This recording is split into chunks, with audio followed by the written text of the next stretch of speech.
अस्सलाम वालेकुम वरहमतुल्लाहि वबरकातुहू। दोस्तों हाणे अली हसन अब्बासी मां जेकॾहिं मुंहिंजो चैनल पहिरियों दफ़ो ॾिसी ऐं ॿुधी रहिया आहियो त बराए महिरबानी मुंहिंजे चैनल खे सब्सक्राइब कंदा, बेल आइकन खे क्लिक कंदा ऐं जेकॾहिं मुंहिंजी ऑडियो पसंदि अचे या न अचे पर लाइक ज़रूरु कंदा ऐं कमेंट बॉक्स में पंहिंजी राय खां आगाह कंदा। किताब जो नालो आहे लोक कहाणियूं जुल्द चोथों, बादशाहनि, शाहूकारनि, ॾाहनि, ठगनि ऐं ॿियनि जूं ॻाल्हियूं।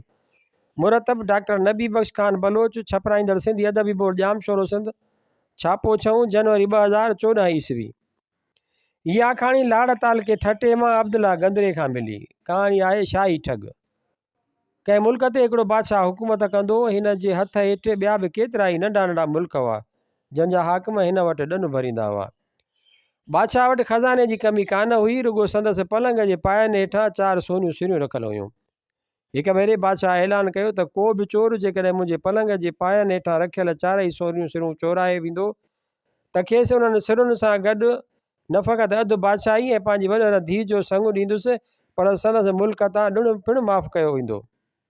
हिन ऐलान ॿुधण शर्त ॾुणु भरींदड़ बादशाहनि सोननि सिरुनि चोराइण लाइ पंहिंजी पर में कोशिशि करणु लॻा, पर मंझां उन कामयाबु को बि कोन थियो। उन बादशाह जी उत्तर तरफ़ वारे मुल्क जो बादशाह बि हिन जो ॾुणु भरियो हो। तंहिंखे हिकु ॾींहुं वेठे वेठे ख़्यालु थियो त छो न आउं बि खणी कोशिशि करियां।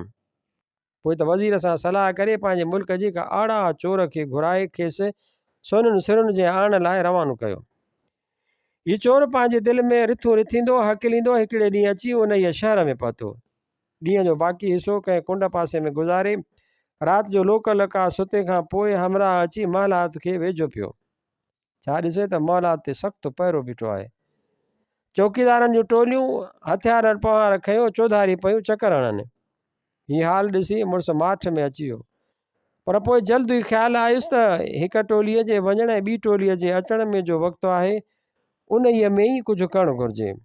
उहो इरादो करे हिकिड़ीअ कुंड में ठंबी हणी वेही रहियो। अञा हिकु टोली हिन वटां उकिरी मस त हिन वठी महलात जी भित ते बांबड़ा पाइणु शुरू कया ऐं ॿी टोलीअ जे पहुचण खां अॻु में ई ख़ैरनि सां वञी भित जे हुन पासे पहुतो। बसि पोइ त बेओनू थी महलात में घिड़ी वियो। छा ॾिसे त आज जे हिकु जड़ाउदार पलंग ते बादशाह सुतो पियो आहे ऐं 4 ई सिरूं सही सलामत पायनि हेठां रखियूं आहिनि। हीउ पहिरियां ई त अटकल करे पलंग जे हेठां घिड़ी वियो ऐं पोइ आहिस्ते आहिस्ते करे 4 ई सिरूं पायनि हेठां कढी चेल मां कपिड़ो छोड़े उन में ॿधी पोयां पेर वापसि थियो। ॾाढी ख़बरदारीअ सां भित ते चढ़ियो। अञा ॿिए पासे लथो मस त चौकीदारनि ॾिसी वरितुसि सोनियूं सिरूं जे तेल में ॿधल हुअसि। उन्हनि जे बार खां डोड़ी बि न सघियो। आख़िर हिननि पकिड़े वञी जेल में आयुसि। सुबुह जो कोटवाल सॼी हक़ीक़त वञी बादशाह सां कई, जंहिं ते बादशाह हुकुम कयो त उन चोर खे फांसीअ ते चाढ़ियो वञे ऐं संदसि मुल्क जे हाकिम ॾांहुं अहिड़ो इतला मोकिलियो वञे। होॾां चोर वारे मुल्क जो बादशाह बि उन ओसीअड़े में वेठो त कॾहिं थो चोर सिरुनि समेत वापसि अचे त ओचितो कोटवाल बादशाह जो पैगाम आणे अॻियां रखियुसि। पैगाम खोले पढ़ियाई पर हुन शर्त तपी बाहि थी वियो ऐं वज़ीर खे हुकुम कयई त उन चोर जी ज़ाल खे हिकदमि हाज़ुर कयो वञे।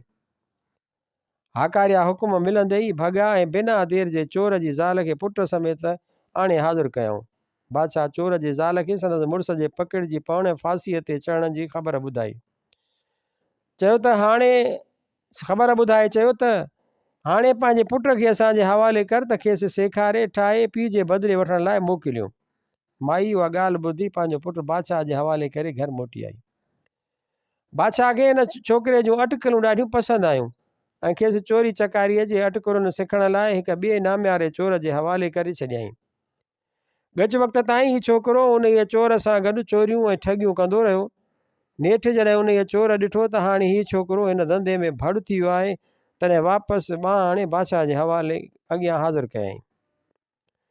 बादशाह छोकर जे अॻियुनि हाणोकियुनि हालतुनि खे चकासे मुर्की वज़ीर खे चयो त सभ खां पहिरियां ई आज़माइश ज़रूरी आहे। ईअं न थिए जो हीउ छोकिरो बि वञी पिण सवारी सज़ा भोॻे। वज़ीर हुकुम मिलण शर्त छोकिरे समेत घर आयो ऐं खेसि हथीको करे वापसि अची दरबार में हाज़ुर थियो। दरबार ख़तमु थियण बाद बादशाह खे अर्ज़ु कयई त अॼु राति साईं जन पंहिंजी मुंडी कंहिं होशियारु सिपाहीअ खे पाराए महलात वारे बाग़ में सुम्हण जो हुकुम कनि। सुबुह जो जेकॾहिं उहा साॻी मुंडी छोकिरे खां मिली त चइबो त छोकिरो हाणे तयारु आहे। बादशाह खे उहा तजवीज़ पसंदि आई। राति थियण ते पंहिंजी मुंडी हिकु होशियारु सिपह सालार खे पाराए खेसि महलात वारे बाग़ में सुम्हण जो हुकुम ॾिनो ऐं उन सां गॾु ताक़ीद पिणु कयईं त जेकॾहिं उहा मुंडी चोराइजी वेई त खेसि फांसीअ ते चाढ़ियो वेंदो। होॾां वज़ीर बि सॼी ॻाल्हि छोकिरे खे सम्झाए छॾी ऐं पाण वञी आरामी थियो। वज़ीर सुबुह जो निंड मां सुजाॻ थींदे जां खणी ॾिसे त छोकिरो गहरी निंड में सुतो पियो आहे ऐं बादशाह वारी मुंडी संदसि चीच में पई आहे। ख़ैर दरबार जो वक़्तु थियो। वज़ीर बि छोकिरे खे साण करे उते आयो। बादशाह छोकिरे जी चीच में मुंडी ॾिसी ख़ुशि थियो ऐं वज़ीर खे चयईं त उहा मुंडी असां वटि अमानत रहंदी। जेकॾहिं हीउ छोकिरो कामयाबु थी आयो त खेसि इनाम में ॾींदासीं। ईअं चई छोकिरे जी ॿांह वरी हिकु ॿिए वज़ीर जे हवाले करे सॼी ॻाल्हि सम्झाए छॾियईंसि। ॿिए ॾींहं खां उन छोकिरे खे ॾाढियूं सख़्तियूं ॾेई पको करे छॾियो। आख़िरकार जॾहिं बादशाह खे पक थी तॾहिं खेसि सामान सड़ो ॾेई वॾे बादशाह जे मुल्क ॾांहुं रवानो कयईं। छोकिरो सामान समेत काईंदो थोरे घणे ॾींहं अची उन ई बादशाहीअ में पहुतो। यकदमि वेस बदिलाए हिकु अमीरज़ादो बणिजी शहर में अंदरि घिड़ियो ऐं शहर जे हिकु वॾी सराय में अमीराणे ठाठ सां रहणु लॻो। ॾींहं ॿिनि में शहर महलात ऐं पहरेदारनि जी चकास रखी हिकु राति काठ जूं सिरूं चेल सां ॿधी सही संभरी महलात ॾांहुं रुख रखियईं। पहरेदारनि खां लिकंदो छुपंदो साॻी पीउ वारी अटकल सां भित टपी वञी अंदरि पहुतो ऐं हेॾां होॾां निहारे महलात में अंदरि घिड़ी वियो। छा ॾिसे त बादशाह सुतो पियो आहे ऐं सिरूं साॻियुनि माॻनि ते ई रखियूं आहिनि। पोइ त आहिस्ते आहिस्ते करे पलंग हेठि घिड़ी वियो ऐं चेल मां काठ वारियूं सिरूं छोड़े लॻी वियो कम खे। छा कयईं जो पलंग जो हिकिड़ो पायो थोरो मथंभरो खणी पेर जे धिके सां सोनी सिर कढी उन जे बदिरां काठ जी सिर रखी ते छॾियईं। अहिड़ीअ तरह चार ई सोनियूं सिरूं कढी साॻीअ तरह चेल सां ॿधी उथी पंधु पियो। ॿाहिरीं दीवार टपी हिन पासे आयो ऐं हेॾां होॾां निहारे वठी लूह कयईं। क़िस्मत ज़ोर हुयसि जो कंहिंजी बि नज़र मथसि कान पई। हीअ मुड़ुस बि वझ ॾिसी किथे वेठो कोन ऐं हिक ई साईअ में कई मेल पंधु करे वियो। होॾां वरी बादशाह जे नजूमी ओचितो सुजाॻ थी बादशाह जो नजूमी ओचितो सुजाॻ थी पियो। पोती पटे जा खणी ॾिसे त सिरूं ठहनि ई कोन। सकंदो अची महलात ताईं पहुतो। उन जे गोड़ ते बादशाह बि जाॻी पियो। ॾिसे खणी त सिरूं आहिनि ई कोन। सम्झाई त उहो गोड़ चोर पकड़ण जो आहे। पर पोइ पक मिलियसि त चोर भॼी वियो ऐं उहो गुमसान नजूमीअ मचायो आहे। बसि पोइ सवार तयारु थी विया नजूमीअ जे ॾस ते। अञा घड़ी कान गुज़री त सटींदा वञी चोर ताईं पहुता। छा ॾिसनि त हिकु नौजवान सिरूं हड़ में ॿधल कंध हेठि ॾियो बालम थियो सुतो पियो आहे। ॾाढा ख़ुशि थिया। छोकिरे खे जाॻाइण जी कोशिशि कनि त जाॻे ई न। नेठि पक कयूं त छोकिरो मुअल आहे। उते नजूमी किताब खोले चयो त छोकिरो मुअल न आहे पर मकर कयो अथसि। घणी रेड़ पेड़ खां पोइ आख़िर नजूमीअ चयो त हिन खे घोड़े सां ॿधी गेलियो त अछा कारा पधरा थी पवनि। सिपाहियुनि लाचार ईअं कयो पर को बि खड़ तेल न निकितो। तंहिं ते सिपाहिनि नजूमीअ खे चयो त छोकिरो मुअल आहे ऐं मैयत खे एॾी तकलीफ़ ॾियणु ठीकु न आहे। छॾियो त संदसि कफ़न दफ़न जो बंदोबस्तु करियूं। पर नजूमी उहा ॻाल्हि मञे ई न। आख़िरकार फ़ैसिलो बीठो त हिन खे खणी बादशाह वटि था हलूं। पोइ जीअं बादशाह चयो तीअं कबो। उहा सलाह सभिनी खे वणी। से हकीलींदा अची बादशाह वटि पहुता। बादशाह सॼी ॻाल्हि ॿुधी हुकुम ॾिनो त हिन जे बदन ते ततल तेल जा छंडा हणजनि त जेर या मोल जी झटि ख़बर पइजी वेंदी। ईअं बि कयो वियो पर छोकिरो जीअं जो तीअं पियो रहियो।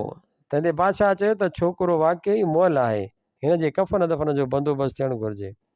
उते नजूमीअ गोॾा कोड़े अर्ज़ु कयो त जिंदा क़बिला छोकिरो जीअरो आहे आउं खेसि उथारे विहारींदुसि। पर साईं जन वाइदो कनि त खेसि गिरफ़्तार न कंदा ऐं ऐलान मूजिबि इनाम ऐं वॾड़ धीउ जो संग बि खेसि ॾींदा। बादशाह वाइदो कयो ऐं चयो त जेकॾहिं हीउ महत जहिड़ो थी पियो त बेशक ईअं कंदुसि। छो त हीउ छोकिरो सिरुनि खाइण ऐं असांखे भूख बनाइण में कामयाबु थियो आहे। बादशाह अञा उहे लफ़्ज़ चई बसि की मस कई त छोकिरो टप ॾेई उथी वेही रहियो। सभु दरबारी वाइड़ा थी विया ऐं छोकिरे खे आफ़रीन ॾियण लॻा। ॿिए ॾींहुं बादशाह अंजाम मूजिबि शहज़ादीअ जी शादी चोर छोकिरे सां कराई। थोरे घणे ॾींहं पंहिंजो समूरो ख़ज़ानो ऐं हुकूमत नाठीअ खे ॾेई पाण वञी ख़ुदा जी इबादत में गुज़ारणु लॻो। काला ॾिठासीं त सभु ॾाढा ख़ुशि लॻा पिया।